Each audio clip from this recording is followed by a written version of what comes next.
Со изборот на Зулфикар Зејнова за министер без ресор се комплетира новиот владин состав, откако кон средината на овој месец собранието изгласа нови министри во 8 ресори.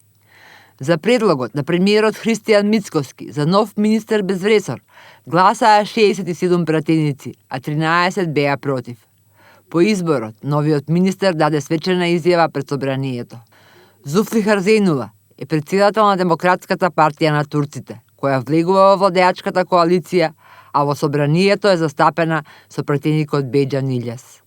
Образложувајќи го својот предлог за министер без ресор, премиерот Мицкоски истакна пред пратениците дека овој чекор е дел од една поширока политика на партнерство, меѓусебна доверба и преземање заедничка одговорност за еднината на државата. Од првиот ден, кога ја презедовме одговорноста да ја водиме владата, кажав една работа од која никогаш нема да отстапам, а тоа е дека јавната функција не е право, туку таа е обврска. Таа не е награда за политичка лојалност, туку должност кон граѓаните. Не е привилегија која се ужива, туку товар кој секојдневно мора да се носи со работа, интегритет и резултати.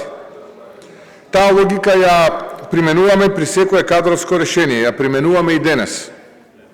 Затоа денес пред вас не барам поддршка само за еден кандидат, барам поддршка за принципот дека институциите треба да ги водат луѓе кои можат да понесат одговорност, да носат одлуки и да работат во интерес на сите граѓани, без разлика на нивната етничка или политичка припадност.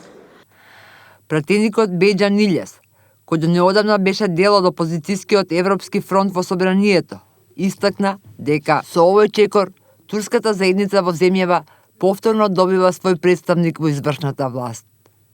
Денес сме сведоци на зачувување на уставниот принцип на правична застапеност во структурата на владата. По подолг временски период, турската заедница во нашата држава повторно ќе има свој представник во владата. Ова не е само избор на министер.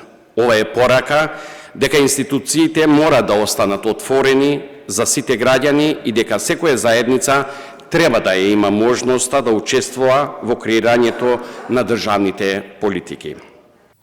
Во дискусијата за избор на нов член на владата се вклучија и опозицијските пратеници Скендер Реџепи, Сали Мурати и Оливер Спасовски, реагирајќи на приклучувањето на Демократската партија на турците кон парламентарното мнозинство.